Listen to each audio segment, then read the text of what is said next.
जब मैं एक लड़की को कहती हूँ कि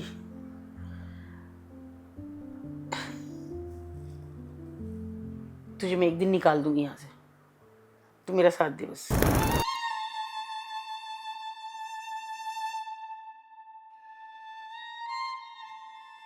लड़की तैयार ना हो, उसके प्राइवेट पार्ट्स में मिर्च डाली जाए, चूना डाला जाए। इतना काला अंधेरा वहां पे है, एक डिम सी लाइट जली रहे, बाहर भी डिम लाइट रहे, अंदर तो है ही नहीं कुछ भी। उससे कहीं ज्यादा उन औरतों के जीवन में अंधेरा है। वो दुनिया एक ऐसी दुनिया है जिसके बारे में हम बात नहीं करना चाहते। एक औरत की अस्मिता को बेचा जाता है और अस्मिता को खरीदा। जिन ट्रकों के पीछे लिखा रहता बेटी बचाओ बेटी पढ़ाओ, उन्हीं ट्रकों में लड़कियां बेटी बचाओ बेटी पढ़ाओ का नारा देने वाले, बेटियों को सम्मान देने वाले, बेटियों को इनके बच्चों की लाइफ कैसी होती है? इनका मैं कहना नहीं चाहती, पर मुझसे पूछते हैं तो मैं कह देती हूँ, पर मैं ये बताना नहीं चाहती हूँ ये सब बातें कि ऐसा भी होता है। वो पहला दिन था जब उस कमरे पर हर औरत रोई, चाहे वो मालकिन थी, कीपर थी या और लड़कियां थी। आपके लिए सबसे दर्दनाक मंजर कौन सा था?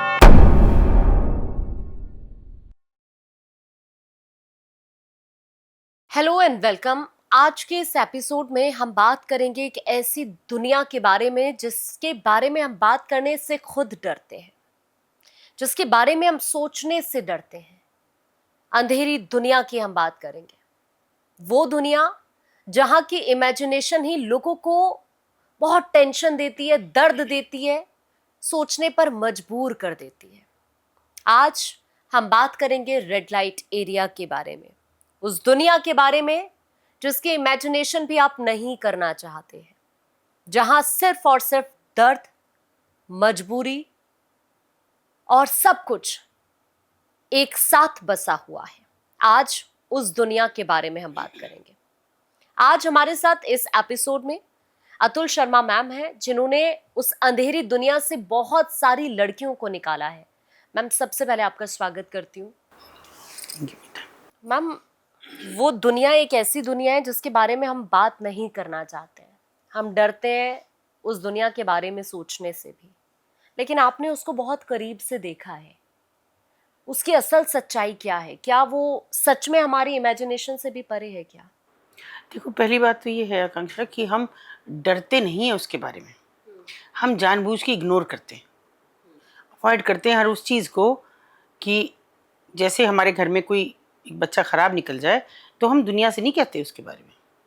ये बिल्कुल सेम ऐसी स्थिति, ये हमारे देश की एक ऐसी कड़वी सच्चाई है जो हर उस जगह में बसी हुई है जहाँ कैंट एरिया है, बड़े कैंट एरिया हैं। कलकत्ता है, कलकत्ता में सोनागाछी, मुंबई में कमाठीपुरा है, मेरठ में कबाड़ी बाज़ार या दिल्ली में जीबी रोड। हर उस जगह पे हम बात करते हैं कि जहाँ अच्छाई है उसके बारे में बात करेंगे, लेकिन जहाँ इतना काला, इतना अंधेरा है घना, उसके बारे में हम बात नहीं करना चाहते। तो ये ऐसा नहीं है कि हम डरते हैं, हम करना नहीं चाहते अपने अंदर की जो हमारी, क्योंकि वो हमारी खुद की कुत्सित भावनाएं हैं जो वहाँ उन्हें पहुँचाने में जिनका हाथ है। अगर हम खुद से ये सोचते कि ये हमारी बेटियां हैं, सरकारें सोचती, ये केवल सरकारों के दायित्व की मैं बात नहीं करती, मैं आम समाज के दायित्व की बात करती हूँ कि जो नीचे रहने वाले लोग हैं, जो नीचे के दुकानदार हैं, जो वहाँ बाज़ार के आने जाने वाले लोग हैं, जो स्टेक होल्डर्स, वो अगर सोचें तो ये बाज़ार कभी के बर्बाद हो जाते हैं। इनके आबाद होने के तो सैकड़ों रीज़न है, लेकिन बर्बाद करने में किसी ने कोशिश नहीं की इनको। और बर्बाद मैं इसलिए कहती हूँ, बर्बाद उस विधा को करना था, उस तरीके को करना था जिसमें इन बच्चियों को लाके फंसाया जाता है और उनके साथ वो जाति की जा सकती है जिसकी हम कल्पना भी नहीं करते, जिसके बारे में हम सोचते भी नहीं हैं कि हमारे बच्चों के साथ ऐसा हो सकता है। कोई हमको एक थप्पड़ मार दे, हमारे बच्चे को मार दे, तो दिल दहल जाता है एक माँ का। लेकिन सोचो, वहाँ सैकड़ों बच्चियाँ ऐसी हैं कि जिनको थप्पड़ चेहरे पे नहीं, उनकी आत्मा पे मारा जाता है, जहाँ उनकी आत्मा हर वक्त छलनी है, वो कहती नहीं है, कह भी नहीं सकती किसी से, उनके पास कोई ऐसा नहीं है जिससे वो आप बीती कहें। किस पे भरोसा करें? कोई ऐसा बंदा उनके पास नहीं है जिस पे वो भरोसा करें, और जिस पे भरोसा करते हैं वो उसे सबसे ज़्यादा धोखा देता है। क्योंकि पहले वो आई भरोसा करके प्यार में, किसी के साथ किसी ने कहा शादी करूँगा, अच्छे से रहेंगे, बस घर वालों को मत बताना, चुपचाप चलेंगे, बाद में आके घर वालों के सामने आ जाएंगे शादी करके, और पगली लड़कियां झांसे में आ जाती हैं, फिर न कभी शादी होती, और दुल्हन तो बनने का मतलब ही नहीं हो, तो हर रात एक दुल्हन है। और दूसरा अगर मैं इसी उसकी बात करूं कि एक तरफ तुम उसमें, और दूसरा वो बच्चियां होती हैं जो सोचती है मैं अपने घर का स्तर थोड़ा सा बढ़ा दूं, मेरे घर में एक टाइम रोटी है एक टाइम नहीं है, मैं भी बड़ी हो रही हूँ, मैं काम कर सकती हूँ, घर में झाड़ू पोछा लगा सकती हूँ, खाना बना सकती हूँ, तो मुझे कहीं काम मिल जाए तो मेरे घर की पारिवारिक स्थिति सुधर जाए। तो जो ये सोच के भरोसा करके उस बंदे पे आई थी कि जो लोगों को नौकरियां दिलाता है, जो उनके इर्द गिर्द का है, जो उनका अड़ोसी पड़ोसी का, जिसे वो बेहतर जानती है, शायद भाई कहती हूँ, चाचा ताऊ कहती हूँ, लेकिन वही उन्हें भरोसे में लेके यहाँ आता है। तो अब किस पे भरोसा करेंगे? अब दुनिया में कौन सा रिश्ता उनके पास है? कोई ऐसा रिश्ता नहीं है कि जिस पर भरोसा करके ये कहें कि मुझे तो ये करना था और मैं ये क्या कर रही हूँ। मना करने का उनके पास कोई नहीं है, रीज़न भी नहीं है। मना करेंगी तो कहाँ जाएंगी, रोटी कहाँ से खाएंगी? कई कई दिन भूखा रहना पड़ जाएगा। जब नहीं कोई लड़की मानती है तो भूखी भी रहती है, मारपीट तो सहती ही है, और भी बहुत कुछ सहती है जिसका शायद जिक्र भी तुम लोगों को थर्रा देगा। पर अल्टीमेटली उसके पास, क्योंकि पेट की भूख के आगे हम सब मजबूर हैं। वो तो शाम को आपको, दिन भर आप भूखे रह जाएं, शाम को आपको रोटी चाहिए, नहीं मिलेगी, एक दिन ना खाएंगे, 2 दिन नहीं, 3 दिन नहीं, लेकिन कब तक? तो जिसकी वजह से रोटी नहीं मिल रही, हम वो हर काम करेंगे। यदि एक चोर है, वो इसलिए चोर बना क्योंकि उसके पास रोटी नहीं थी खाने के लिए, अब उसकी मजबूरी है, तो वो तो खुद से भी नहीं बनी, उन्होंने तो रोटी को खुद से भी नहीं त्यागा। उनके पास तो रोटी थी, चाहे थोड़ी थी, मगर उसको और ज़्यादा चाहिए थी, और इसलिए यहाँ आके फंस गई। लेकिन मैम, अभी आपने बहुत सारे लड़कियों का जिक्र किया जो धोखे की वजह से यहाँ पर पहुँचती हैं, लेकिन और लड़कियां भी यहाँ, कुछ लड़कियां मजबूरी में यहाँ पर पहुँचती हैं। नहीं, सब मजबूरी है, तो धोखे में क्यों? जो काम के नाम पे आ रही है वो मजबूरी में, वो अपने घर का आर्थिक स्तर बढ़ाने आ रही थी, वो ये सोच के आ रही थी कि मेरे घर को थोड़ा सा और पैसा मिल जाएगा, हो सकता है मेरे छोटे भाई बहन पढ़ लें अगर मैं काम कर लूँगी। तो उनको लाया जाता दिल्ली के नाम पे कि दिल्ली में बहुत काम है, घर में काम करना, झाड़ू पोछा करना, अच्छे से रहना, खाना अच्छे से जो बनाओगी वही खाओगी, फुल टाइमर रहोगी, घर वालों का आर्थिक उद्धार हो जाएगा। तो फिर एक बार वहाँ फंसी तो ना घर वालों का आर्थिक उद्धार होता है, और वो तो बर्बाद हो ही जाती है। मैम, ये एरिया दिखता कैसा है? क्योंकि आप वहाँ पर गए हैं, बहुत सारी वहाँ पर बिल्डिंग्स हैं जो मैंने कई बार वीडियो वायरल हुए हैं उनमें जो मैंने देखा है। एक आम सामान्य सी वहाँ सुबह होती है, सामान्य सा दिन होता है, लोगों का आवाजाही रहती है, मेन बाज़ार है, लोग सामान खरीदने आएंगे तो वहीं आएंगे, या गुज़रना है कहीं जाना है और आगे तो वहीं से गुज़र के जाएंगे, शॉर्टकट है तो वहाँ से गुज़र के जाएंगे। लेकिन उनकी शाम आम नहीं होती, वो आम नहीं होती। उसके बाद वहाँ सरसराहट बढ़ती है, लोगों की आवागमन बढ़ता है, शराब की महक आती है, लोग चिल्लाते गालियाँ देते नज़र आते हैं कि जो कच्ची देसी शराब पी के वहाँ चिल्लाते हैं, जिन पे अपने पे काबू नहीं रहता है, और वो अपना वो सारा फ्रस्ट्रेशन निकालने के लिए ऊपर जाते हैं। तो वो एक साधारण स्थिति नहीं होती, और आम लोगों के लिए नहीं होती कि आम लोग वहाँ जाएं। उस वक्त कोई बाज़ार भी नहीं जाना चाहता 7-8 बजे के बाद, कि नहीं अब बाज़ार नहीं जाएंगे, जबकि जनरली आज का समय तो ऐसा है कि भाई रात तक, देर रात तक लोग मॉल में जाते हैं और जगह जाते हैं खरीद, लेकिन वहाँ नहीं कोई जाता उसके बाद। और क्योंकि वो जितने अंधेरे हैं, जितना काला अंधेरा वहाँ पे है, एक डिम सी लाइट जली रहे, बाहर भी डिम लाइट रहे, अंदर तो है ही नहीं कुछ भी, उससे कहीं ज़्यादा उन औरतों के जीवन में अंधेरा है। शायद उनको उस लाइट की ज़रूरत भी नहीं है, क्योंकि तो उस अंधेरे में डूब चुकी, जहाँ से कभी उन्होंने रोशनी की उम्मीद ही नहीं करी, कभी ये सोचा ही नहीं कि मैं इस जगह से कभी बाहर भी निकल जाऊँ। एक लड़की वहाँ नहीं सोचती। जब मैं लड़कियों से बात भी करती थी कि बेटा निकाल दूंगी मैं एक दिन, नहीं अब कहाँ जाएंगे, कौन रखेगा हमें, एक्सेप्टेंस नहीं है समाज में, सरकारों की मंशा नहीं है कुछ करने की, एजेंडे में नहीं है उनके। प्रशासन तो जब कुछ करे ना, जब सरकार का एजेंडा हो। सरकार का कोई एजेंडा नहीं, बेटी बचाओ बेटी पढ़ाओ, लेकिन वो बेटियां नहीं हैं। वो कौन सी बेटियां बचाना हम चाह रहे हैं, कौन सी बेटियों को पढ़ाना चाह रहे हैं? उन बेटियों को नहीं, जो वो भी किसी के घर की जीनत थी, किसी के घर की प्यारी बेटी थी, जिसको पढ़ा लिखा के उन्होंने कुछ करने का सोचा होगा, और वो इस नर्क में शायद उनके माँ बाप को पता भी नहीं, कल्पना भी नहीं कर रहे कि हमारी बच्ची, क्योंकि हम वो कल्पना नहीं करना चाहते जो बुरी से बुरी स्थिति हो, बदतर से बदतर हो, हम वो कल्पना नहीं नहीं कहीं होगी तो ठीक ही होगी, अब तो बड़ी हो गई होगी, कुछ करने लगी होगी, काम कर रही होगी, अपना पेट तो भरी रही होगी। हम कल्पना भी नहीं करते कि वो मर गई होगी, हम कल्पना नहीं करते कि वो जीते जी नर्क में पड़ी होगी। वो हर पल माँ को याद करती होगी, हर पल बाबा को याद करती होगी, और शायद ये भी कहती हो कि अगले जन्म मुझे बेटियां न कीजिए। तो वो उन बेटियों का दर्द तो किसी को नहीं दिखा।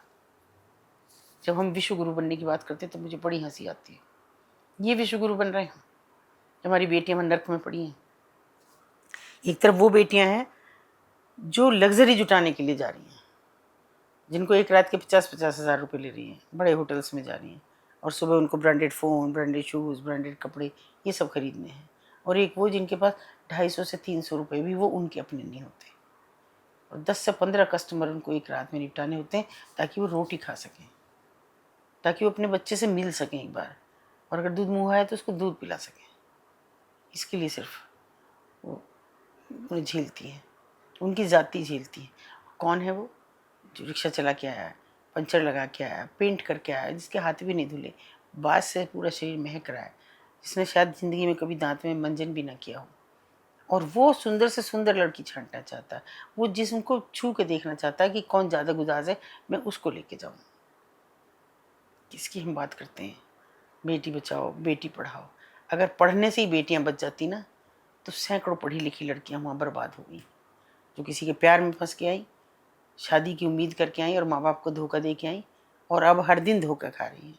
कैसे बेटियों को बचा सकते थे हम, अगर हमारी मंशा होती, हर आदमी की होती। अगर नीचे बैठा दुकानदार सोचता ये लड़की कौन आई है, रोको इसे, ये नहीं जाएगी ऊपर। अगर आने जाने वाला, अगर रिक्शे वाला ये सोचता, जब उसको कहा जाता है कि कुछ मत करना, सेवा कबाड़ी बेचारा छोड़ देना, अगर वो अपनी जिम्मेदारी समझता कि मैं इसे नहीं छोड़ूंगा, इनसे तो कह रहा हूँ, लेकिन मैं इसे शायद थाने ले जाऊँ, मैं शायद इसे कहीं किसी अधिकारी के पास लेके जाके खड़ा हूँ, और भी नहीं तो मेरे नंबर ज़्यादातर शहर में है, मेरे नंबर पे एक फ़ोन कर दे, पर नहीं करता कोई।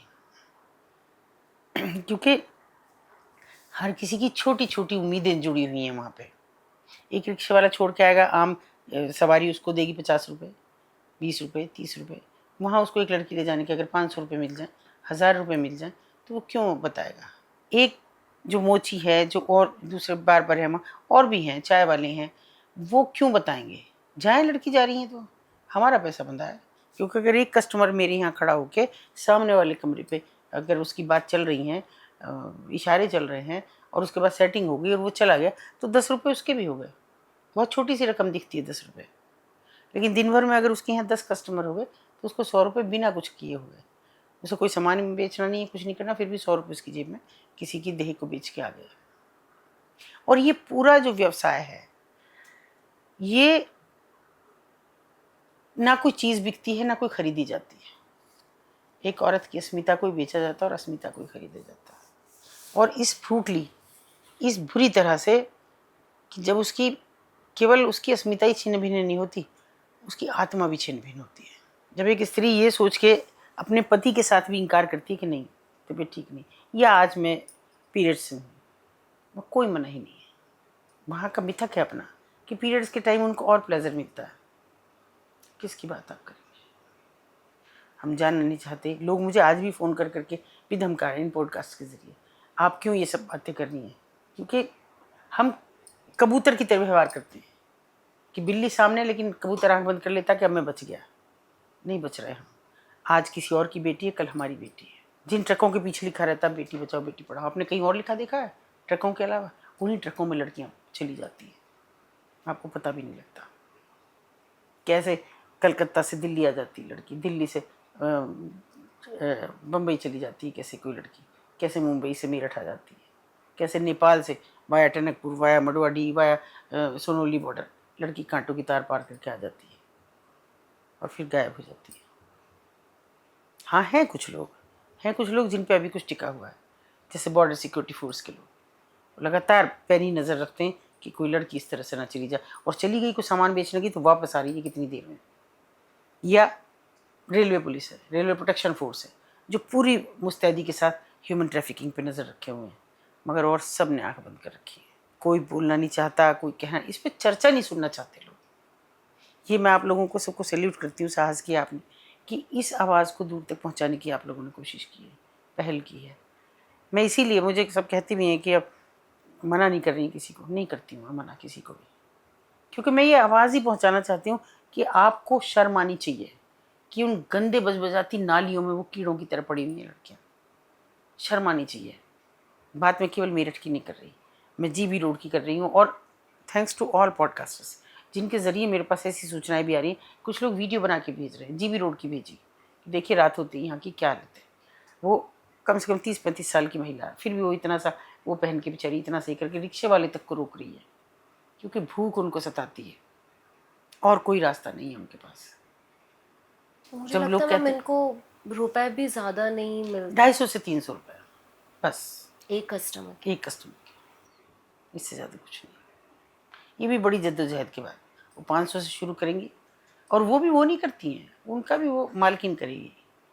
बिल्कुल वो एक वस्तु की तरह सजी हुई रखी हैं। ये दुकानदार के पास दुकान में सब सामान रखा है, वो दुकानदार ही तय करेगा कि ये कितने की है चीज़। वो सामान खुद से नहीं कहेगा कि मैं तो इतने का हूँ। वहाँ भी वही है, वो लड़कियाँ सजी हुई एक लाइन में बैठी हैं एक बेंच पे, कुछ खिड़की पे झुक रही हैं। अब कस्टमर से सौदा करेगी तो मालकिन करेगी। उनका तो अपनी देह पे ये भी हक नहीं है कि वो ये कह सकें नहीं मैं इतने में नहीं, या आज में केवल इतने लोग। नया आप लोगों का टैगलाइन चली है कि माई बॉडी माई चॉइस, लड़के और लड़कियां कहते हैं। वो तो ये भी नहीं कहती, ना मेरी बॉडी है ना मेरी चॉइस है, मेरी देह भी किसी और की, मेरी इच्छा भी किसी और की, और फिर भी हम कहते हैं हम विश्व गुरु बनने जा रहे हैं। अगर इस तरह हम विश्व गुरु बन रहे हैं तो मुझे एतराज़ है। मैं ऐसे किसी उसका हिस्सा नहीं बनती हूँ कि इसको आप बड़ा मैं शान से कहूँ कि हम विश्व गुरु बनने जा रहे हैं, नहीं जा रहे। जो हमारी बेटियाँ उस नर्क में पड़ी हैं, हमारी बेटियाँ उसमें क्यों नहीं दिखता। दिल्ली जैसी जगह में जहाँ सेंट्रल गवर्नमेंट है, सरकार बैठी है, पूरा का पूरा मतलब आप हिला रखे हैं आप दुनिया को कि हम ये, और वहाँ कोई नहीं गुजरता उन चौराहों से, उस जगह से कोई नहीं गुजरता, या किसी को नहीं पता कि जीबी रोड है। मगर क्या करते हैं, मत करिए कुछ, पुनर्वास तो कर सकते हैं, मत हटाइए उनके। मैं उनके घर से हटाने पे सख्त एतराज़ करती हूँ, बिल्कुल नहीं। उनको उनकी जगह रहने तो हम हमारे घर से आप हमें नहीं हटा सकते तो उनको क्यों हटाते हैं। मगर पुनर्वास कीजिए, उनके रोज़गार के साधन पैदा कीजिए। अब बड़े शान से कहते हैं हमने समूह सखी बनाई, लखपति दीदियाँ बनाई। एक आध लखपति दीदी उनमें से बना दो, एक आध हज़ारी दीदी बना दो, उनको सम्मान से जीने का मौका दे भी दो। तो समाज के ऐसे ही लोग हैं ना जिनका आप जिक्र कर रही हैं, वो उन्हें एक्सेप्ट भी नहीं करेंगे। ना करो, एक्सेप्ट करने की बात कहाँ कह रही हूँ मैं नहीं कहती एक्सेप्ट करो, उनके शोषण के अलावा कोई कुछ नहीं करेगा। मैं कहती हूँ उनको रोजगार दो। बिल्कुल। आप स्वयं सहायता समूह बनवा रहे हैं तो इसीलिए तो बना रहे हैं कि जो बिलो पॉवर्टी लाइन जी रहे हैं वो अपने रोजगार से अपना सामान बनाए, उन्हें बेचें।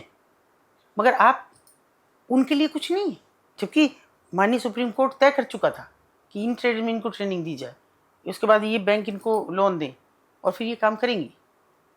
आप उनकी विपणन का व्यवस्था कीजिए, उनके बाजार का व्यवस्था कीजिए। क्या ये सरकार का दायित्व नहीं है जब आप बेटी बचाने और बेटी पढ़ाने की बात कर रहे हैं? क्या मैं तो सीधे सवाल करती हूँ माननीय प्रधानमंत्री से भी, आपका एक भी पॉडकास्ट सुनने का आपको कभी समय नहीं मिल रहा कि आपके देश में ये हो रहा है? आप जो विदेशों में जा रहे होंगे, लोग देख रहे हैं, मेरे साथ जुड़े हुए हैं, अमेरिका के लोग हैं, कनाडा के लोग हैं, ऑस्ट्रेलिया के भी लोग हैं, जो इंडियन कम्युनिटी के लोग वहाँ बसे हुए, वो लगातार जुड़ रहे हैं। तो क्या वो नहीं कहते होंगे वहाँ कि आप कहाँ विश्व गुरु की बात कर रहे हैं? आपके देश में तो ये बदहाली है। लोग मुझे धमका भी रहे हैं कि आप अपने देश को बदनाम कर रही हैं। तो सुनना नहीं चाहते आप कि आपकी बेटियों से क्या हो रहा है? फिर ये बाजार किसके बूते चल रहे हैं? कौन है ये लोग जो यहाँ रह रही हैं? तो फिर इन्हें खदेड़ दो यहाँ से, देश से बाहर निकाल दो। जब ये आपकी बेटियाँ नहीं हैं, निकाल दो, कहीं भी जाइए, इनको ही जंगल में छोड़ दो। कौन है ये? अगर ये इस देश की बेटियाँ नहीं हैं तो फिर कहाँ हैं? और केवल उन्हीं की बात कर रही हैं जो चौराहों पे भीख मांग रही हैं। छोटी छोटी बच्चियाँ रात को कहाँ सोती हैं?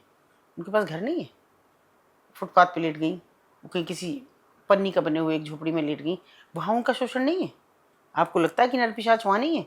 जो किसी भले घर की लड़की को बहका के काम के नाम पे, प्यार के नाम पे ला सकते हैं, तो वो तो हर तरह की उपलब्ध हैं। वो तो सड़क पे पड़ी हुई हैं और बाज की दृष्टि तो हमेशा रहती है उन पे। तो फिर कौन से समाज की हम बात कर रहे हैं? मुझे बहुत एतराज़ है इस बात पे कहने में कि जब तक हम देखिए, एक कहते हैं कि वो जब तक देश की हर लड़की नाशाज है, दिल पर हाथ रख कर हाथ ये कहिए, देश क्या आज़ाद है? अगर लड़की इस बदहाली में जी रही है ऐतराज़ करो तो उन लड़कियों से करो जो स्वेच्छा से कर रही हैं, जो लग्जरी जुटाने के लिए कर रही हैं। इनसे क्यों ऐतराज़, इनसे क्यों मुँह फेर रखा है? समाज ने भी, सरकार ने भी, लोगों ने भी, इंडिविजुअल भी, एनजीओज ने भी, सब ने क्यों मुँह फेर रखा है इनसे? क्यों नहीं एकजुट होकर इनको कुछ काम के लिए व्यवस्था करते? बड़ी चीज़, बड़े लोग हैं जिनके बड़े बड़े फर्म्स हैं, अभी मुझे अच्छे भी लोग हैं।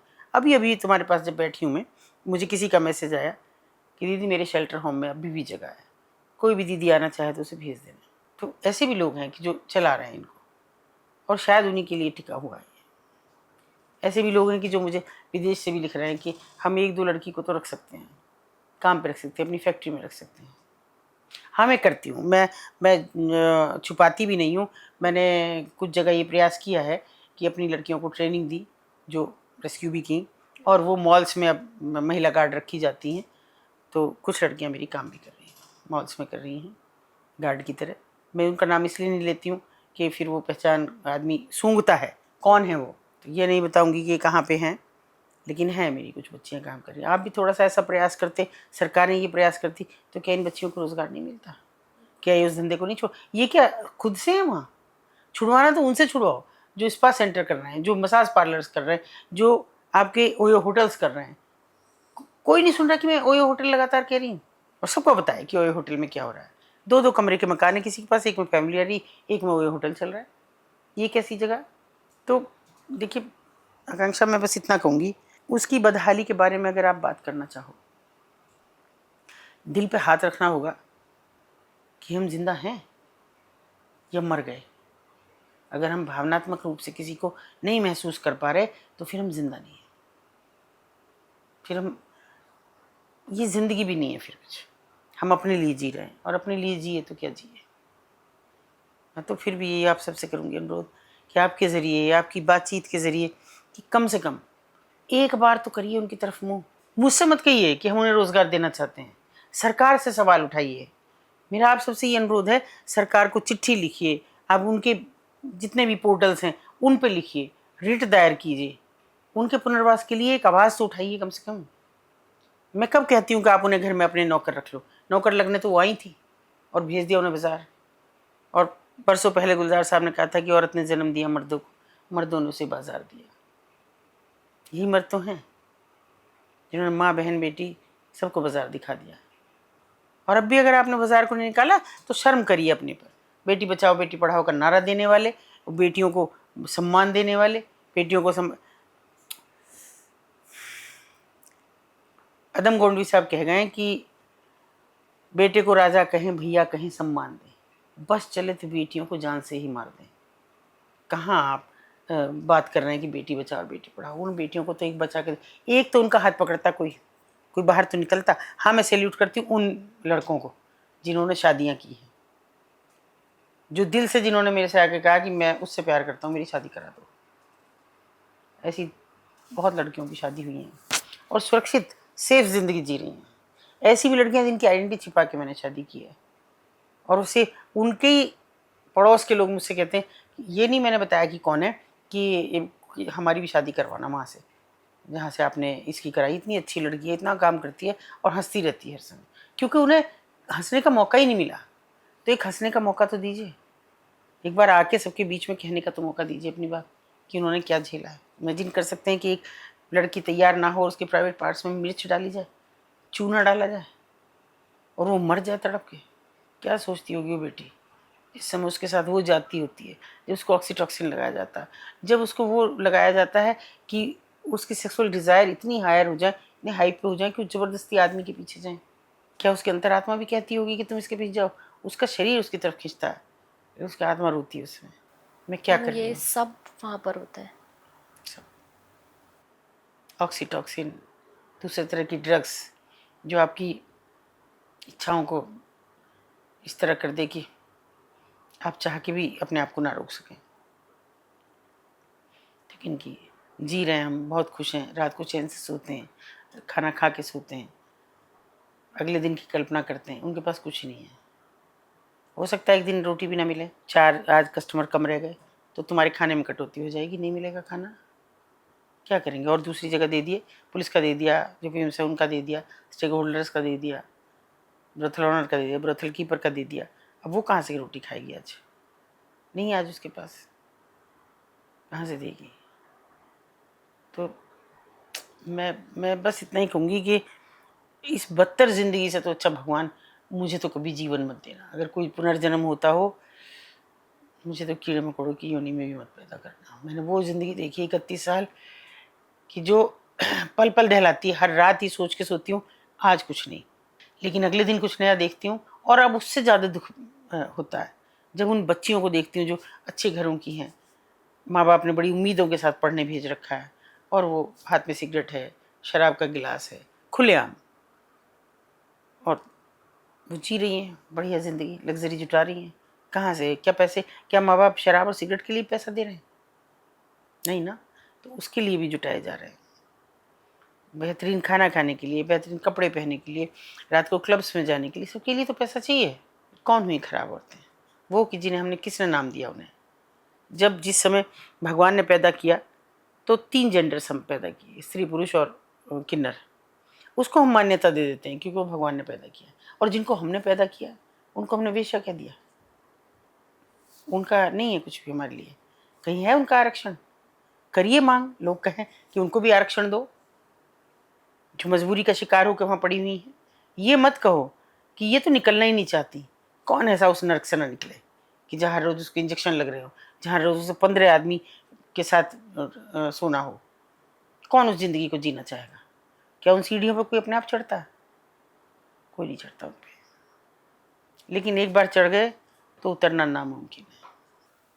हम इनके खाने पीने की जो व्यवस्था वहाँ पर रहती है, वो कैसी, इनकी आम जिंदगी, हर रोज की रोजमर्रा की जिंदगी कोई खाना नहीं कैसी है, रहती है इनकी? कोई खाना नहीं है। सुबह साई उठेंगी 10-11 बजे, क्योंकि सुबह 3-4 बजे सोती हैं। 10-11 बजे उठेंगी, कुछ उठी और 10-12-1 बज गया, उठ गई, उठ के चाय मंगा ली, चाय पी ली। उसके बाद कहीं दाल चावल नीचे बन रहे हों किसी ठेले पे, वो मंगा लिए, जो मालकिन मंगा दे। मालकिन चाहे मुर्गे खाए या मछली खाए, वो कुछ भी खाए, उनके लिए तो कुछ नहीं है। बस वो खा लिए किसी तरह दाल चावल, रोटी मिल गई तो रोटी खा ली, और बस फिर शाम से वही सब काम है। और क्या ज़िंदगी है उनकी? कुछ भी नहीं। वही शाम होते ही चूना पोतना, वही क्या लगाना, वो एक डिब्बी दे जाता है एक वैसलीन जैसी, और उसमें अलग अलग कलर मिला के, कभी होठों पे लग गया, कभी आईलिड्स पे लग गया, अब मेकअप हो गया। और जो इनके रहने की वहाँ पर व्यवस्था रहती है, कोई भी रहना क्या है, किसको है रहना, किसको है वहाँ? वहाँ तो केवल काम, वो तो उनका क्या कहूँ, वो उनका केवल वर्क प्लेस है। और क्या वर्क प्लेस पे सो सकते हैं? नहीं है ना इजाज़त सोने की, वो भी नहीं सोती। कहीं भी किसी कोने में पड़ के सो गई, उनके कमरे थोड़े ही हैं। किसी भी कोने में पड़ के सो जाओ, जिसमें दिन भर धंधा किया है उस गद्दे पे पड़ के सो जाओ, कुछ नहीं है उनके पास। आप क्या सोचते हैं कि वो उनके लिए बड़े एसी और कूलर लगे हुए हैं कि उनमें सो रही हैं?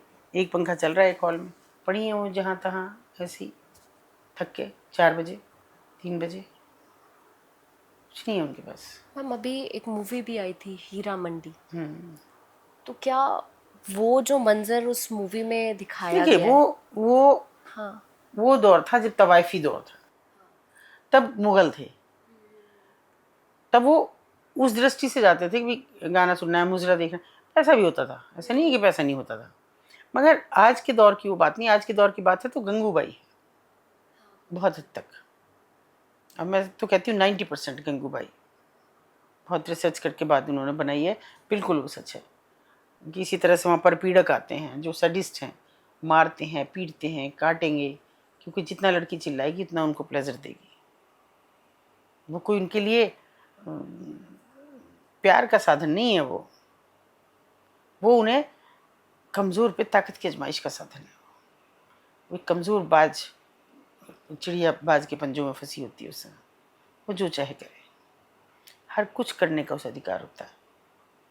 लड़की चीखती रहे, चिल्लाती रहे, मालकिन के कान बहरे रहते हैं, दूसरी लड़कियों के कान बहरे होते हैं। उल्टा वो सुन के और खौफ खाती हैं कि हमें चुपचाप तैयार हो जाना, नहीं हमारा भी यही हाल होगा। कोई नहीं है उनका। मैम तो कभी ऐसा नहीं होता कि ये खुद से वहाँ से निकलने की कोशिश करते हो? अच्छा, कहाँ जाए? मैं सवाल आपसे पूछती हूँ, बताइए कहाँ जाएंगी? निकल गई, फिर कहाँ जाए बताइए? सवाल तो सब कर लेते हैं आकांक्षा, ये बताइए ना, एक्सेप्टेंस है किसी के घर में जाके काम मांगेंगी कि साहब हमें काम दे दो, कौन हो, कहाँ से आई हो, आइडेंटिटी प्रूफ लाओ, पुलिस से वेरिफिकेशन कराओ, कौन करेगा? वो कहाँ से लाएंगे? उनको तो ये भी नहीं पता हम कहाँ के हैं, कहाँ से आ गए। तो किसकी बात कर रही है? ये जो बेमानी है ये सवाल कि वो क्यों नहीं उतरती, उतर के कहाँ जाएंगी? कोई है मसीहा नीचे? वो मुझ पे भी बरसों लोग कहते हैं ना, हमने 4000 5000 6000 लड़के निकाली, मैं नहीं निकाल पाई क्योंकि मैंने वो कोशिश ही नहीं की। मैंने केवल ये कोशिश की कि एक बच्ची जब निकले तो पूरे आत्मविश्वास और शिद्दत के साथ निकले, ताकि वो जीवन में जाके फिर से स्ट्रीम हो सके। ये नहीं कि वो उसी ट्रॉमा में जीती रहे, क्या हुआ क्यों हुआ। उसे भी लगे कि समाज भरोसे के लायक है, दुनिया ख़त्म नहीं हो गई, उनका भरोसा नहीं रहा किसी पे भी। क्यों करें? एक लड़की निकालने मुझे 6-6 महीने लग जाते हैं, क्यों मेरे पे भरोसा करें? हूँ कौन मैं? मुझे वो भरोसा पैदा करने के लिए एक लंबा मैराथन प्रयास करना पड़ता है कि वो विश्वास करें, मेरी धड़कन को सुन सकें, मैं अपने सीने से लगाऊं जब उन्हें, मेरे हाथों की छून महसूस कर सकें जब मैं उनको छूँ। तो मैम, आप जब पहली बार इस जगह गए, या तो मेरठ या फिर दिल्ली में, क्या था उस वक्त मन में, और ये सब जब देखा तो क्या फील किया आपने? नहीं देखिए, मैं तो किसी ऐसे उससे नहीं गई कि मुझे यहाँ काम करना है। किसी के प्रति मुझसे एक अपराध हुआ कि जो चाहती थी कि मैं यहाँ रहूँ और मैं उसको नहीं रख पाई। थोड़ा अब भी समझती हैं कि हमारा कस्बाई मानसिकता का शहर है, कितना ही हम आगे बढ़ गए, तो मैं दबाव में ये नहीं कर पाई। तो उसके प्रति जो मेरे मन में अपराध बोध था, मैं तो केवल उसको ढूंढने गई। और सच कहूँ तो मुझे वो दौर ही ऐसा नहीं था, आज से 31 साल पहले, बहुत पुराना। और मुझे ये नहीं था कि और भी कहीं ये बाज़ार होते हैं, मुझे केवल ये पता था कि कबाड़ी बाज़ार ही है कैसा मेरठ में। हाँ, और मुझे कहीं नहीं पता था।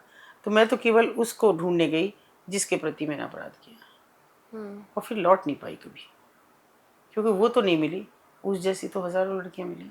हर बार ये सोचती रही जब भी एक लड़की निकालती कि वो जहाँ भी होगी तो उसको ये तो होगा कि मैंने अपने अपराध को कुछ कम किया।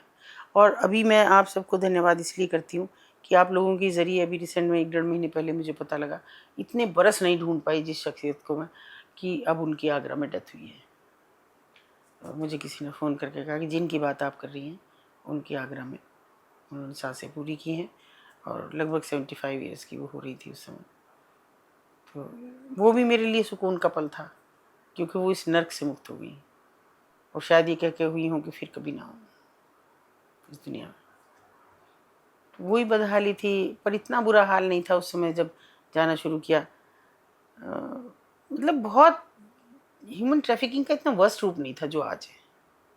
आज हर दिन एक नई लड़की मुझे दिखती है, और फिर वो देखो, ये तो मेरी बहन की लड़की वहाँ रह रही थी, ये अभी आई है यहाँ पे, और उसको तो बोलने का अधिकार नहीं, पर मुझे उसका चेहरा बताता है ये नहीं है इसकी कुछ भी। फिर भी उसे समय लगता है, वो मुझ पर क्यों भरोसा करे? किसी से धोखा खा के यहाँ तक आई है ना, कोई प्यार में लाया था, कोई काम के नाम पे लाया था, तो वो क्यों भरोसा करेगी कि मैं उसे कहाँ ले जाऊँगी? कैसे मुझ पर यकीन करेगी? वो ये एक ऐसी दुनिया है जो हमारे सबके माथे पे कलंक है, और हम इस कलंक को कोई भी धोना नहीं चाहता। हम क्या चाहते हैं कि मिनट से पहले करें, इनको यहाँ से उजाड़ें और फेंक दें। कहाँ रहेंगी वो? जहाँ उनके घर हैं, जहाँ उन्होंने मकान बना रखे हैं। फिर वो आपके गली मोहल्ले आसपास में सब यही करेंगी वो। फिर आपकी लड़कियों को भी आप फुसला के यही करेंगी। तो करिए। मेरे शहर में ख़त्म किया कि नहीं, सस्ती लोकप्रियता पाने के लिए। तो नतीजा क्या हुआ कि मैंने एक लड़की उन्हीं के चंगुल से निकाली, फिर उन्हीं के सामने से। बताइए कैसे? आप किसी के घर पे नहीं जा सकते कि हमें रेस्क्यू करनी है कोई लड़की। आप किसी के घर पे जाके ज़बरदस्ती नहीं बैठ सकते। वो ऐसा बाज़ार था कि जहाँ वो बैठ सकते थे आप उनसे बात कर सकते थे, घंटों उनके यहाँ गुजार सकते थे। वो आपको भगा नहीं सकती। दुकानदार आपको भगाएगा नहीं। आप किसी दुकान पे बैठोगे, क्यों भगाएगा? आप सामान देख रहे हैं, भाई ये चाहिए नहीं, वो ये नहीं कहेगा भाई जाओ। तो और घर में अगर उस दुकानदार के हम घर में चले जाओगे, कल दुकान पे मिलना, यहाँ क्यों आए? तो उन्होंने वो काम कर दिया कि वो घर में उनको और तो कोई काम आता नहीं, पुनर्वास हमने किया नहीं, काम उनको कुछ सिखाया नहीं। अब वो क्या करेंगी कि हमारी बेटी है, उनका टारगेट है। फिर मैम, इनके बच्चों की लाइफ कैसी होती है? देखिए, बहुत पहले तो बहुत ख़राब थी। वो बस चाय लाने का काम, उनका कस्टमर को पकड़ के लाने का काम, ये उनका काम था। लेकिन उसके बाद धीरे धीरे समय बदला और हमने उन्हें बराबर यही कहा, क्योंकि मुझे ये लगा कि मेरे रेस्क्यू करने से बहुत कुछ बदलने वाला नहीं है। बदलने वाला है कि बच्चे खुद से कहें कि मम्मी अब नहीं। परिवर्तन हुआ उनके अपने बच्चों का, परिवर्तन ये हुआ कि वो सब पढ़ने लगे। हाँ, शर्त ये रखी उन्होंने कि हम नहीं देंगे कोई पैसा, आपको जैसे पढ़ाना हो वैसे पढ़ाओ। इतना मुझे भरोसा कर रही थी, ये भी बहुत है। मैं करती हूँ हर साल कुछ नए बच्चों का एडमिशन कराती हूँ, और बच्चे बीटेक एमटेक भी कर चुके हैं, एमबीए बीसीए भी कर रहे हैं, बहुत कुछ आगे बढ़े हैं। एक लड़की अभी बैंक में एम्प्लॉय हुई है। तो और उसका ये भी परिवर्तन है कि जैसे दुबई में 2 बच्चे हैं, वो हमारे 2 बच्चों का खर्चा उठाते हैं। जो अभी इस साल हमने 17 बच्चे, और वो केवल उन्हीं के बच्चे नहीं हैं, वो बच्चे भी हैं जो सड़क पे भीख मांग रहे हैं, और उनके माँ बाप हैं, उनकी परमिशन से कुछ पहले हमारे वहाँ क्लासेस चलाते हैं, फिर उसके बाद अगर कोई बच्चे स्ट्रीमिंग होना चाहता है तो उसका एडमिशन कराते हैं, और कराते हैं उसमें कि सारी आइडेंटिटी छिपा के। क्योंकि एक तो हमारा तो फेस ही है कि जाएंगे तो भैया तो वही बच्चा होगा। मैं जाती नहीं एडमिशन कराने के भी, कोई भी जाए, और हॉस्टल में कराते हैं ताकि वो उस जगह पर लौट के माँ को ना देख सके वो क्या कर रहे हैं, और एक दिन हाथ पकड़ के निकालें। तो पढ़ रहे हैं बच्चे, मगर उसका दूसरा, हमारे भी तो नरफिशात बैठे हैं समाज में जो अपनी बच्चियों को वहाँ ला रहे हैं धोखे में। अब उनके बच्चे पढ़ रहे हैं लेकिन दूसरों की बेटियां वहाँ आ रही हैं, क्योंकि ये विश्व का सबसे ज़्यादा तीसरे नंबर का धन देने वाला व्यवसाय है ह्यूमन ट्रैफिकिंग, जिसमें कुछ नहीं होता, केवल किसी बच्चे का या बच्ची का जीवन दांव पे लगाया जाता है। और हम अलग अलग विधाएं ढूंढ रहे हैं, अलग अलग तरीके ढूंढ रहे हैं। हमने ढूंढ लिया सेक्स टूरिज्म। क्या करेंगे भीख मांगने वाले बच्चे? भीख ही तो मांग रहे हैं। कुछ दिन हमारे जो विदेशी मेहमान हैं उनको एंजॉय करेंगे, उनका छोटे छोटे बच्चों को लगेज उठाने के नाम पे भेज दिया जाता है उनके साथ होटल्स में कि अच्छे से रहेंगे, उसी होटल में रहेंगे, एसी रूम में रहेंगे, अच्छा खाएंगे, और उनके साथ जो बुरा बर्ताव होता है उसकी तो आप कल्पना भी नहीं कर सकते। बाहर से लोग आए हैं जिनके लिए वो ऐसी चीज़ है कि जो मर भी जाए तो क्या फ़र्क पड़ रहा है, मैं तो एक बार पैसा दे चुका हूँ। वो उनके साथ सोच के देखो सेक्स करते होंगे तो उन बच्चों पर क्या बीतता होगा। और लड़के हैं वो, लड़कियाँ नहीं, क्योंकि लड़की ले जाने में तो बहुत खतरे हैं। लड़की तो आप कैसे ले जाएंगे? छोटी बच्ची को आप ले जाएंगे तो कमरे में नहीं जाने देगा होटल वाला। कितनी छोटी बच्ची किसकी है, आइडेंटिटी लाओ। लेकिन लड़का कुछ नहीं, वो लगेज उठाने के नाम पे आया है। बहुत ख़राब परिस्थितियों में जी रहे हैं हम विश्वगुरु बन रहे हैं, हम बहुत अपने आप को सम्मानित महसूस कर रहे हैं, लेकिन हमसे ज़्यादा कुछ दिन बाद हमारे मुंह पे थूका जाएगा, क्योंकि ये बातें जा रही हैं। ये सब लोग धीरे धीरे जान रहे हैं कि इनका कहीं पूरे विश्व भर में वेश्यालय नहीं है, ब्रोथल नहीं है हिंदुस्तान को छोड़ के। ये ब्रोथल्स हैं जहाँ हर रोज़ एक आत्मा मरती है, हर रात एक आत्मा मरती है, और हम बन रहे हैं विश्वगुरु। तो बनिए, मुझे तो एतराज़ है ऐसे विश्वगुरु बनने से। और मैं तो भगवान को ये कहती हूँ कि मेरी 61 साल एज हो गई, कि आखिरी पड़ाव में है जीवन के, आखिरी दम तक किसी लड़की को बचाते हुए प्राण चले जाए, कोई फ़र्क नहीं पड़ता। पर इस देश में मत पैदा करना, कीड़ा भी बनाओ कहीं तो कहीं और कर देना। बहुत गर्व है मुझे हिंदुस्तानी होने पर, लेकिन बहुत एतराज़ है मुझे यहाँ बेटियों का इतना शोषण होने से। बस नहीं मैं तो हम बहुत सारे ऐसे केसेस वाकई हमारे देश में होते हैं कि जिनका जिक्र भी नहीं होता। बहुत लड़कियां रेप करने के बाद मार दी जाती हैं, और जो गरीब लोग हैं वो आवाज़ भी नहीं उठा पाते। बेटा वो मर गई ना एक बार, बहुत दुख हुआ, हमने बहुत धरने प्रदर्शन कर लिए और फिर चैन से बैठ गए हम, वो मुक्त हो गई। और वो जो हर रात मर रही हैं, वो हर रात इससे भी वर्स्ट पोजीशन झेल रही हैं। जो वो जैसे चाहे कस्टमर वैसे यूज़ करेगा उसे, क्योंकि उसने 250 रुपये दिए हैं, उसने 300 रुपये दिए हैं। इससे भी सस्ता कुछ हो सकता है? एक औरत की अस्मिता, उसकी इज्जत, उसका वजूद पूरा हिला देने के लिए 250 और 300 रुपये। सोच के देखो, रेप होता है एक बच्ची के साथ, वो 1000 बार मरती है। अगर वो जिंदा रहती है तो जीवन भर वो उस ट्रॉमा से कभी नहीं निकल पाती। जब एक छोटी बच्ची के साथ रेप होता है, ऊपर से लोग क्या कहते हैं कि ब्रॉथल हैं तो रेप रुक रहे हैं। कहाँ रुक रहे हैं? अभी 4 दिन पहले एक 9 महीने की बच्ची के साथ रेप हुआ, कहाँ रुक रहे हैं? OTT हमको वो सब परोस रहा है कि जिससे हमारे छोटे छोटे किशोर बच्चों में अजीब सी भावनाएं पैदा हो रही हैं। जहाँ दिखे वहाँ किसी के साथ रेप करते हैं, जहाँ आपको कमज़ोर कोई दिखेगा तो वहाँ उसके साथ वो इस तरह की हरकतें करते हैं। तो क्या वो ब्रॉथल हैं तो इसलिए रेप नहीं हो रहे? जब निर्भया कांड हुआ तब ब्रॉथल नहीं थे? या जब वो हैदराबाद की डॉक्टर के साथ इतना ब्रूटल हुआ तो तब ब्रॉथल नहीं थे? बहुत बड़ी हमारी ये भूल है कि ब्रॉथल है तो रेप रुक रहे हैं। असलियत ये है कि जो नर पिशाच है उसको कहीं भी कमज़ोर औरत दिखती है, अकेली औरत दिखती है तो वो सक्रिय है। आप कुछ नहीं कर सकते। उसकी सक्रियता उस जैसे और 2-4 मिलेंगे। और रही सी कसर, सरकार को राजस्व चाहिए और शराब का उनको पीना चाहिए। सारी बुराइयों की जड़ है एकमात्र। आपको फिर कोई होश नहीं होता, आप पी के क्या कर रहे हैं किसी के साथ, क्या नहीं कर रहे हैं, तब आपका किसी से कुछ मतलब नहीं होता लेना देना। हम छोटी छोटी बच्चियों के साथ भी यहाँ पर यही व्यवहार होता है। देखिए छोटी तो नहीं मैं कह सकती, लेकिन 14 साल तो प्रोफेशन का हिस्सा ही है कि 14 साल के बाद तो लड़की को उतरना ही है उसमें।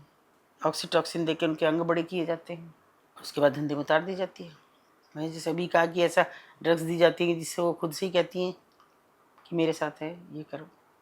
तो जितनी यंग लड़की होती है फिर उसके वैसे ही उसको चार्जेस उसके वैसे ही नहीं, कोई चार्जेस नहीं है, कोई चार्जेस नहीं है। ये मिनिमम मैक्सिमम सब यही है, 250, 300, 400 बस। ऐसा कुछ नहीं है कि नई लड़की है तो इसके तुम 1000 दे दो। हैं कौन वहाँ जाने वाले जो दिन भर में मुश्किल से 500 रुपये कमा पाते हैं। 100 की दारू पी गए, 250-300 यहाँ कर दिए, 100 घर में बीवी के 2-4 थप्पड़ मारे कि यही है मेरे पास की कमाई, ये ले, हो गया बस, और बात खत्म हो गई। तो ऐसा कुछ नहीं, वहाँ कोई चॉइस नहीं है किसी की। ये जो लड़कियों ने नया टैग निकाला ना कि माई बॉडी माई चॉइस, ये उन्हीं के लिए है बस। उनकी बॉडी, उनकी कोई चॉइस नहीं है इसमें, उनका कोई अधिकार भी नहीं है उस पर। जागना होगा। आप जैसे बच्चों ने अगर ये बीड़ा उठाया कि पॉडकास्ट के ज़रिए हम इस बात को करें, तो ये बीड़ा भी उठाइए कि लोग आवाज़ उठाएं, सरकार तक पहुंचाएं, रिट दायर करिए, पर्चे लिखिए। देखिए 3 चीज़ें होती हैं कोई भी उसके लिए, खर्चा, चर्चा और पर्चा। आप खर्चा मत करिए, बिल्कुल मत करिए। चर्चा तो कर सकते हैं, चर्चा हो रही है। पर्चा लिखिए, जितना लिख सकते हैं उतना लिखिए। सरकार क्यों नहीं जागेगी? एक दिन तो जागना होगा, और नहीं जागेगी तो फिर ये सपना देखना बंद कर दो कि हम विश्व गुरु हैं। फिर नहीं कि बेटियां सुरक्षित हैं, कहीं सुरक्षित नहीं है। मैम वैसे तो ये बहुत ज़्यादा जुल्म भरी सभी की इनकी स्टोरी रहती है हमेशा से। आपने भी बहुत सारी बातों का जिक्र किया, लेकिन आपके अभी इस पूरे अनुभव में आपके लिए सबसे दर्दनाक मंजर कौन सा था? सच कहूँ तो मैं उन्हें याद भी नहीं करना चाहती। उन लड़कियों का मरना या किसी महिला का मरना, वो मैं याद भी नहीं करना चाहती कि वो कैसे तिल तिल मरती है। जब मैं एक लड़की को कहती हूँ कि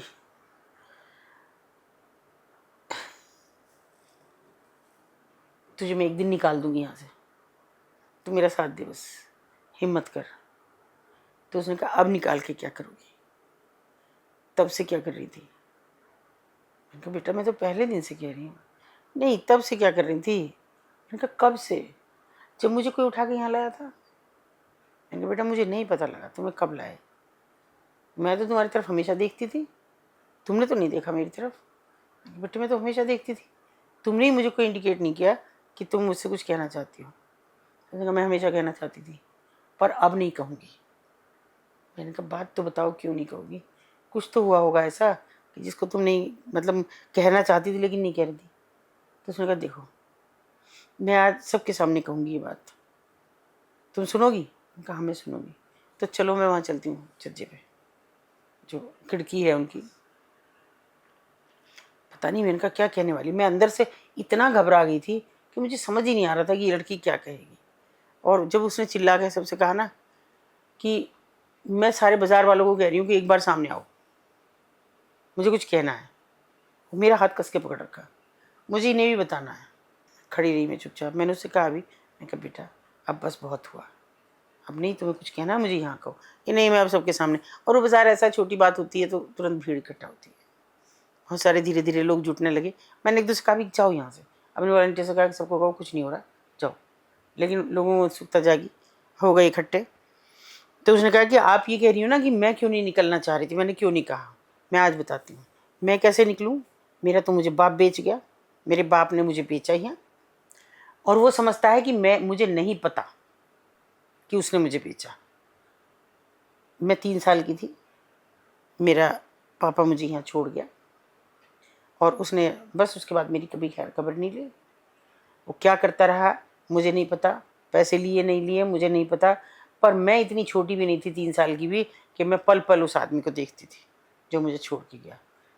मैंने धीरे से पूछा, बेटा रहने दे, कौन है वो आदमी, मुझे बता देना, मैं सच कह रही हूँ, उसे सज़ा दिलवाऊँ। फिर वो रुकी नहीं। उन्होंने कहा, देखो मैंने यहीं कमा के दिया, यहीं सब कुछ किया, और वो सुन रहा है मुझे, इस वक्त भी खड़ा हुआ इस भीड़ में। सब सुन लो अच्छी तरह से कि वो मुझे सुन रहा है यहाँ, जो मुझे यहाँ बेच के गया, जिसने मेरी कमाई खाई। और उस पर एक छोटी सी चाय की दुकान थी, और आज उसके पास एक होटल है मेरी कमाई का। कहाँ लेके जाओगी मुझे, बताओ कहाँ? उस बाप के पास जो मुझे यहाँ बेच के चला गया। इतने सवाल थे उसके पास कि सब चुपचाप सुन रहे थे। मैंने उसे अपनी किसी तरह से सीने से लगाया कि बेटा बहुत हो गया। नहीं, हम सब तुम्हें माँ कहते हैं ना, तो आज सुनो, एक तुम हो जो मेरी माँ नहीं हो, मुझे बराबर कह रही हो कि मैं निकालती हूँ, लेकिन मैं कैसे बताती कि मैं कहाँ जाऊँगी?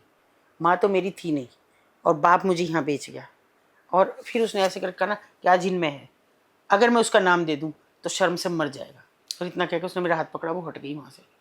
मुझे अचानक लगा कि कुछ गड़बड़ हुई है थोड़ी सी। फिर उसका हाथ छुड़वा के मैं खिड़की पे गई, तो मैंने देखा एकदम भीड़ छटी और एक आदमी गिरा पड़ा था नीचे। मैं फिर भाग के, मैंने अपने 1-2 वॉलंटियर्स को भी कहा, मैं कहा जाओ जरा नीचे गए। फिर मैं गई भाग के, मैंने कहा क्या हुआ ये? तो उसने मुझसे बस इतना कहा, मैं उसका बाप। सोचो उस बेटी, वो आई नहीं नीचे, मुझे बहुत लाई। मैंने कहा तेरे पापा चले गए, नीचे आ जा, मेरा बाप नहीं है वो। रोई बहुत मेरे गले लग के, बहुत रोई। बोले अब गया, जब बर्बाद हो गई मैं, पहले मर जाता तो हो सकता मैं तुम्हारा हाथ पकड़ के निकल जाती। मैं बहुत सी ऐसी, वो सब मेरे जीवन में एक ट्रॉमा की तरह से है, मेरे दिल में, मेरे दिमाग में, हर जगह। इसीलिए कड़वा बोलती हूँ, इसीलिए शायद लोगों को बुरा लगता है। सोचो उस 3 साल की बच्ची ने किस कदर अपने बाप से नफरत पाली होगी, और उस समय 19-20 साल की थी जिस दिन उसने खुल के कहा। और वो बस उसने आखिरी बार इसने कहा, बस देखा, मेरा एक बार बोलना बर्दाश्त नहीं कर पाए।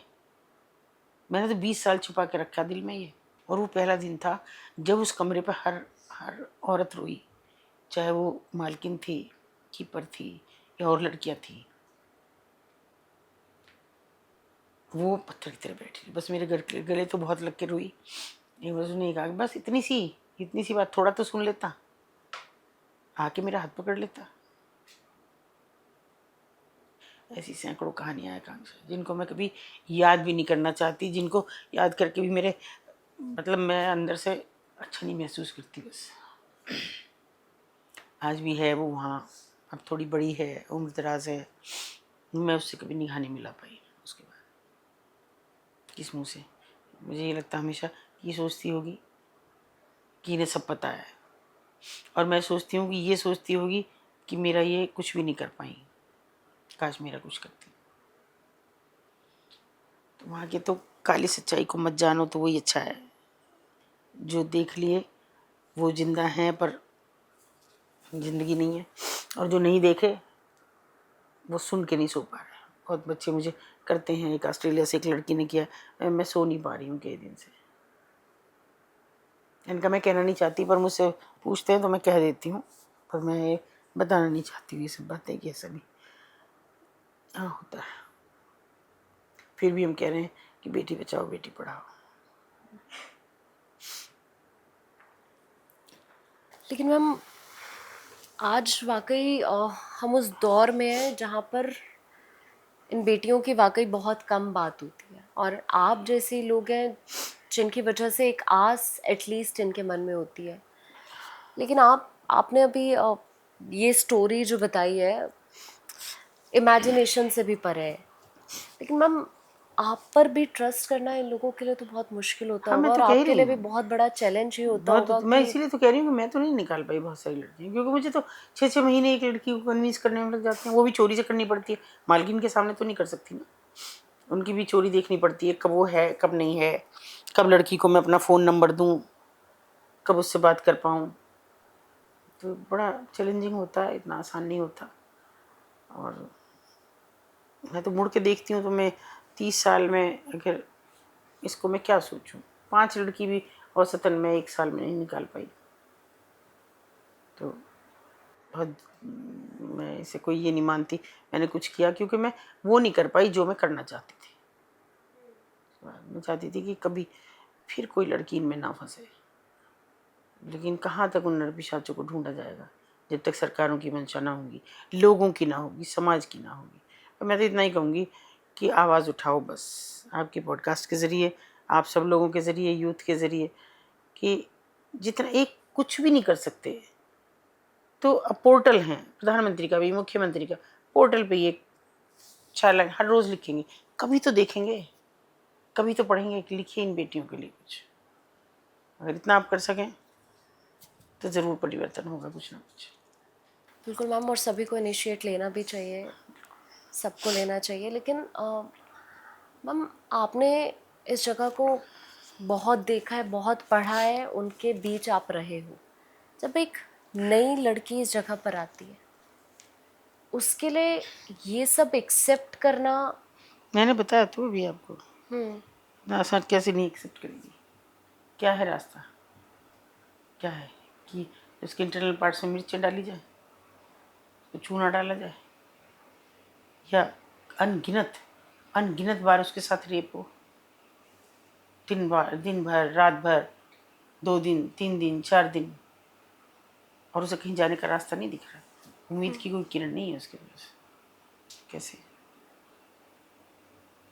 तो वो तो कल्पना ही नहीं कर सकती कोई लड़की। उसकी तो बात ही नहीं है कि वो निकलने की सोचे या उसके साथ क्या बीता। ये बताओ उसके साथ क्या नहीं बीता, बस तो देखो क्या नहीं बीता। तो सब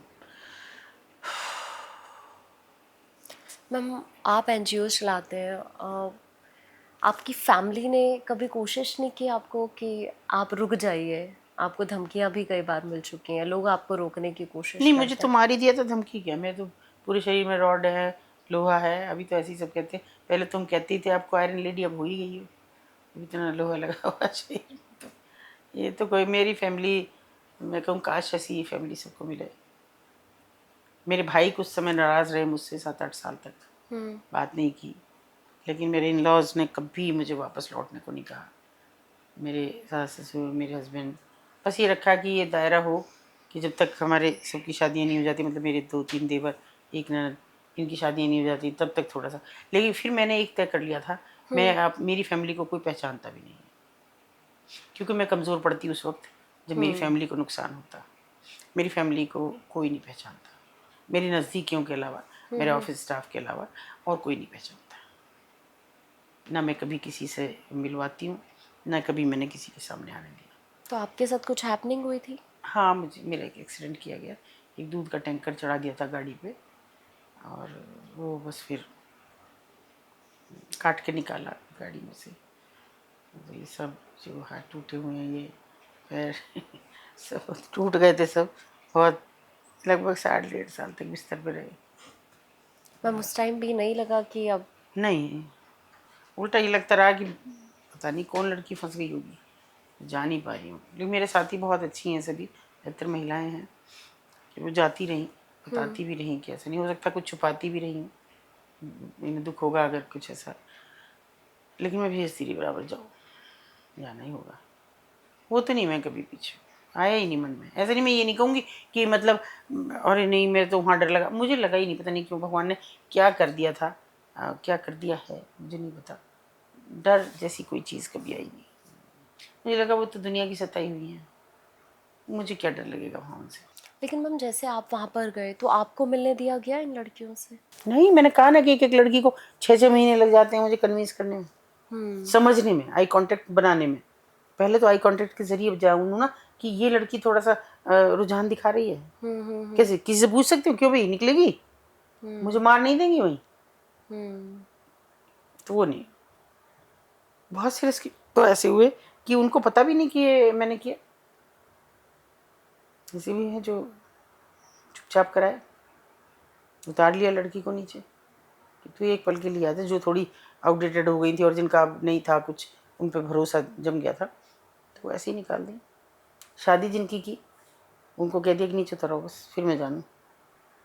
तो लड़के पहले से तैयार उनके ही होते थे, हमारा कुछ नहीं उसमें, वो जिनका अफेयर उनसे चल गया या वो वाकई उनके प्रति बस इतना ज़रूर किया कि भाई उन पे 2-3 साल इतनी नज़र रखी कि वो ज़रा सा भी लड़की को दुख ना दें या फिर से कहीं प्राइवेटली उससे धंधा या न कराने लगे, तो वो सब ऐसे करके किया।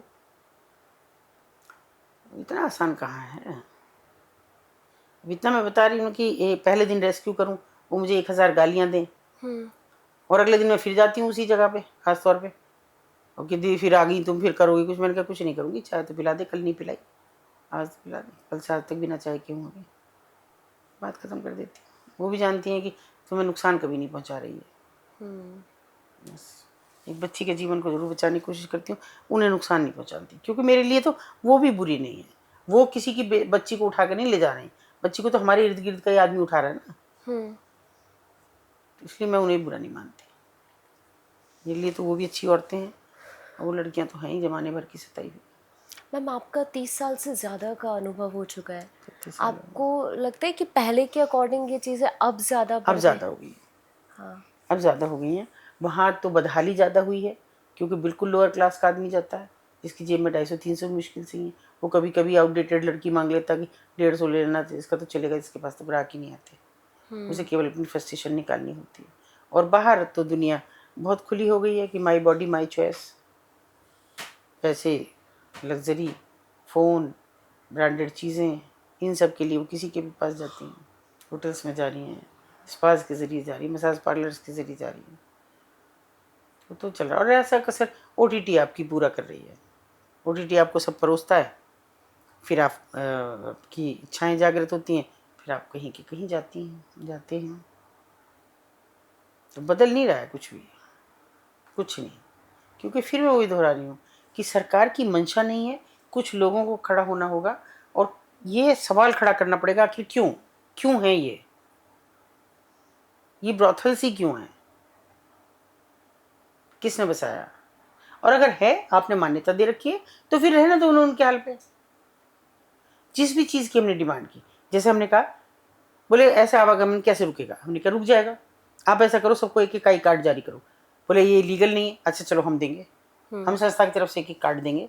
इस कमरे पे 5 लड़कियां हैं, 5 को हमने आई कार्ड दे दी, छठी दिखती है तो उठा के ले जाओ, कोई रुकावट नहीं, कोई किससे पूछना नहीं है, ले जाओ और ले जाओ नारी निकेतन डाल दो, बताती रहेगी कौन है क्या है, तो अपने आप रुकेगा।